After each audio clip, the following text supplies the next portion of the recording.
السلام عليكم خوتي، ان شاء الله تكونوا كاملين بخير. مرحبا بكم في هذا الفيديو الجديد، ولكن قبل بدايه هل الصلاه على حبيبنا محمد صلى الله عليه وسلم عليه افضل الصلاه والسلام. مرحبا بكم في الفيديو الجديد، والذي من خلاله راح اشارك معكم اخر اخبار محترفين والمنتخب الوطني الجزائري، وكذلك مفاجات من العيار الثقيل تنتظركم في هذا الفيديو، فابقوا معنا. واذا كنتم تشاهدون المره الاولى رجاء لا تنسوا الاشتراك في القناه وتفعيل زر التنبيهات، ولا تنسوا متابعتنا عبر حساباتنا السوشيال ميديا الانستغرام الظاهر امامكم. بدون اطاله ندخل مباشره الى نص الموضوع، نشارك معكم اعزائي الكرام الخبر الاول، واللي يتعلق بنادي اهلي جده السعودي الذي حاليا يقوم بعمل جبار في سوق الانتقالات من اجل ضم عدد كبير من اللاعبين، واللاعبين اللي راح يضمهم واللي يتفاوض معهم اعزائي الكرام اسماء ثقيله في السوق، قادمين من اوروبا الى الدوري السعودي. فنادي اهلي جده يقوم بعمل جبار، وطبعا اعزائي الكرام حاليا بعد حسم 4 صفقات نادي اهلي جده ما زال يريد حسم صفقات اخرى. فبعد حسم صفقه كل من رياض محرز وايضا ماكسيمان وايضا ادواردو ميندي وروبرت فيرمينو، يريدون ويتفاوضون حاليا مع لاعبين جدد مثل كوفازيتش، كذلك راموس، ايضا عندنا لاعب اخر الا وهو سفيان امرابط. وطبعا اعزائي الكرام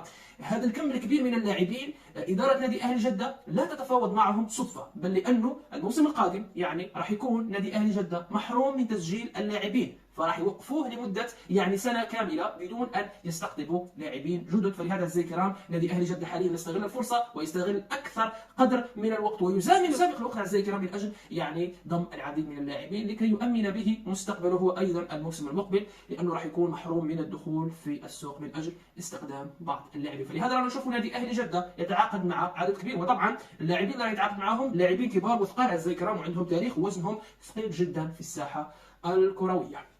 وطبعا كما قلت لكم بعدما ان تعاقد مع هؤلاء اللاعبين نادي اهلي جده حسب فابريزو رومانو رسميا قد اتفق مع اللاعب الجديد الا وهو الدولي الايفواري فرانك كيسي قادما من نادي برشلونه الى نادي اهلي جده، ومبلغ هذه الصفقه سيكون حوالي 15 مليون يورو. وطبعا عقد هذا اللاعب سيمتد الى غايه سنه 2026. صفقة راح تكون ممتازة لفريق نادي أهلي جدة، وكذلك للفريق الذي يلعب فيه رياض محرز، وسيكون تدعيم قوي لرياض محرز بالنسبة للتشكيلة الخاص بهم. وطبعا أعزائي الكرام صفقة فرانك كيسي للأهلي ستخلف وراءها التخلي عن لاعب مهم جدا ألا وهو رياض بودبوز. كنتكلموا عن رياض بودبوز أعزائي الكرام، لو كان نروحوا للشارع السعودي ونسالوا جمهور نادي اهلي جده شكون هو رياض بودبوز، يقول مباشره وبدون تفكير راح يقولوا لك رياض بودبوز هو الذي حمل فريق نادي اهلي جده على اكتافه. رياض بودبوز هو القلب النابض لهذا الفريق، وايضا رياض بودبوز الذي اقنع رياض ومجموعه من اللاعبين الاخرين من اجل الانتقال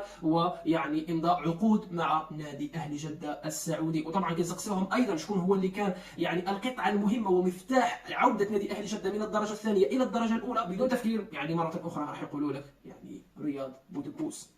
فالتعاقد مع فرانك كيسي من إدارة نادي أهلي جدة أعزائي الكرام، وبعدما أن علمت الجماهير السعودية أنه فرانك كيسي راح يكون بديلا لرياض بودبوز وسيتم التخلي عن رياض بودبوز، ثار غضب الجماهير السعودية بشكل رهيب جدا، أطلقت حملة عبر مواقع التواصل الاجتماعي وهاشتاج عنوانه رياض لا يمس. نتكلموا عن رياض بودبوز وليس رياض محرز. رياض محرز اعزائي الكرام كيتعاقد مع نادي اهلي جده كان هو اللي واخذ كامل هذه الضجه الاعلاميه، ولكن سرعان ما لمسوا في رياض بودبوز اعزائي الكرام الضجه التي خلفها رياض محرز اختفت، والرقم الاول في نادي اهلي جده حاليا هو صفقه رياض بودبوز الذي لا يمس. الضجه كلها على رياض بودبوز. وطبعا كما تشاهدون هي بعض التعليقات من طرف الجماهير، اكدوا قائلين خيانه الملك ستجلب اللعنه على القلعه، في ثقافه المماليك خيانه الملك ستجلب العار على المملكة، وأيضا دائما وأبدا هنالك هاشتاج رياض لا يمس. كذلك أكدوا قائلين بعدما أن أنقذ القبطان سفينته من الغرق تشاور رواده الجدد في حذفه من السفينة. وهذا المعلق صرح قائلا أنت تمس، جدك يمس، عمك كذلك هو يمس، خالك يمس، وكل من تعرفونهم يمسون إلا الأسطورة التاريخي والعظيم والأعجوبة والظاهرة رياض بودبوز لا يمس. كذلك التعليق الموالي صرح قائلا جوهرة لا تعوض بأي ثمن، ورياض كذلك لا يمس. مجرد التفكير بالتخلي عن هذا اللاعب بحد ذاته مصيبة. يا عالم افهموا أنه رياض لا يعوض، رياض لا يمس، رياض أفضل لاعب في الأهلي، رياض بقاؤه أهم من بقاء أي لاعب آخر، من الآخر صراحة. التعليق الموالي صرح قائلا لاعب أقنع محرز وفيرمينو وماكسيمان وصعدك إلى الدرجة الأولى، وكان أفضل لاعب عندك في الفريق وشايلك على أكتافه، تقوم تجازيه وتضحي به وتمشيه، أين الوفاء؟ مهزلة أقسم بالله. رياض كذلك لا يمس. التعليق المولي والأخير أعزائي الكرام صرح قائلا لاعب شالك على أكتافه بالدرجة الأولى أيلو، وأنت تلف وتدور وتقارع الأندية الثانية على وجود أخطاء كارثية بخط الدفاع والحارس، وآخر شيء تجي أنت وراسك المربع تنكر جميلة وتطلب في رحيل رياض بودبوز. اقول لكم لانه رياض بودبوز مستمر مع الاهلي لحد الان، رياض كذلك لا يمس. فحمله كبيره اعزائي الكرام اطلقتها الجماهير السعوديه، جماهير نادي اهلي جده، من اجل بقاء هذا اللاعب. ويعني هذا اللاعب لا يقارن مع بقيه اللاعبين، قادرين يفرطوا في اي لاعب كان اخر، حتى رياض محرز او ماكسيمان او حتى روبرت فيرمينو، المهم يبقى صانع الالعاب الا وهو يعني الدولي الجزائري رياض بودبوز، هذا حسب الاعلام وكذلك الجماهير السعوديه، وهكذا كانت طلباتها. طبعا لم تنتهي طلبات الجماهير الى حد هذه النقطه، بل انه كانت هنالك مسانده من نجم الدولي الجزائري رياض محرز الذي اقتنع بدوره يعني بهجي لنادي اهلي جده بسبب رياض بودبوز. طبعا رياض محرز هو الاخر خرج عن صمته وضغط على اداره الاهلي السعودي وقال اتطلع للموسم القادم ان شاء الله افضل موسم معا، يعني رياض محرز مع رياض بودبوز. وطبعا رياض بودبوز يعني تخلى عن الرقم 7 الذي اصبح يرتديه رياض محرز من اجل رياض محرز، وطبعا هذا اللاعب كان له دور كبير جدا كما قلنا في تاهيل الفريق الى درجه الروشن السعودي، وكذلك ايضا كان عنده يعني تاثير كبير جدا اعزائي الكرام باه يجيبوا اللاعبين اللي راهم يتعاقدوا معاهم حاليا. فما هو رايكم انتم في صندوق التعليقات؟ انا ماذا بيا نشوف ثنائيه رياض محرز ورياض بودبوز في هذا الفريق السعودي للموسم الجديد، وخاصه في اخر مباراه اعزائي الكرام وديه لعبوها امام نادي الشمال القطري، اللاعب اللي كان يعني افضل لاعب فوق ارضيه الميدان هو رياض بودبوز، منح 3 تمريرات حاسمه، وكان عنده تناغم بينه وبين الوفد الجديد الا وهو روبرت فيرمينو. فمن يعني الغباء انك تستغني عن هذا اللاعب في هذا الوقت الحساس بالضبط صراحه. فما هو رايكم انتم في صندوق التعليقات؟ طبعا ننتقل الان الى سوق الانتقالات لاعبين محترفين. طبعا حسب موقع فوت ميركاتو وكذلك بي ان سبورت الاخباريه اكدوا قائلين الدولي الجزائري فارس شعيبي في مفاوضات متقدمه مع نادي فرانكفورت الالماني، حيث يمتلك مهاجم تولوز اتفاقا مبدئيا مع النادي الالماني. نادي يعني تولوز الفرنسي كان قد اعلن رئيس نتاعو بانه هذا اللاعب باقي في نادي تولوز الفرنسي، ولكن يعني المفاوضات ما زالت متقدمه. فرانكفورت يريد هذا اللاعب باي ثمن، يريد يعني التعاقد مع هذا اللاعب في هذا الميركاتو، فلهذا حاليا هنالك مفاوضات متقدمه ومكثفه من اجل اقناع هذا اللاعب، وايضا اقناع اداره نادي تولوز الفرنسي من اجل تسريحه.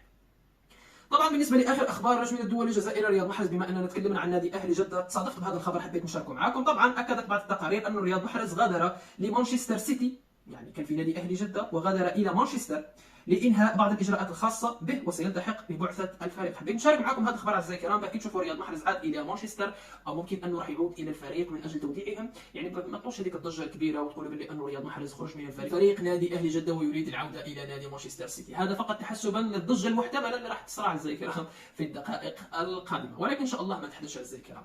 بالنسبه للخبر الموالي، رياض محرز اعزائي الكرام ترك لبيب غوارديولا ورطه عويصه جدا، فبعد رحيله يعني برناردو سيلفا هو الاخر يريد الرحيل من نادي مانشستر سيتي، مثل ما اكد لنا بيب غوارديولا اليوم في ندوته الصحفيه. وطبعا لو بقي رياض محرز لكان رحيل برناردو سيلفا شيء عادي بالنسبه لنادي مانشستر سيتي، ولكن رحيل رياض محرز جعل غوارديولا يثابر لاقناع برناردو سيلفا بالبقاء ولكن بدون جدوى. طبعا غوارديولا اكد في المؤتمر الصحفي ان النادي مانشستر سيتي سيبذل كل ما في وسعه للمحافظه على برناردو سيلفا وكيل والكر، يعني بيب غوارديولا حاليا يفعل المستحيل وسيفعل المستحيل من اجل بقاء برناردو سيلفا بعد رحيل رياض محرز، لانه سبقا اعزائي الكرام الاتفاق كالاتي: يخرج واحد منهم، يا اما رياض محرز وبرناردو سيلفا يبقى، يا اما اذا راح يخرج برناردو سيلفا بيب غوارديولا راح يفعل المستحيل من اجل بقاء رياض محرز مهما كان العرض اللي راح يوصله من النادي السعودي نادي اهلي جده. ولكن يعني كانت عنده بيب غوارديولا بعض الضمانات من برناردو سيلفا من اجل البقاء، ولكن هو اعزائي الكرام حاليا يفكر بالرحيل جديا. وطبعا بيب غوارديولا صرح حرفيا قائلا عن رحيل واهتمام برشلونه ببرناردو سيلفا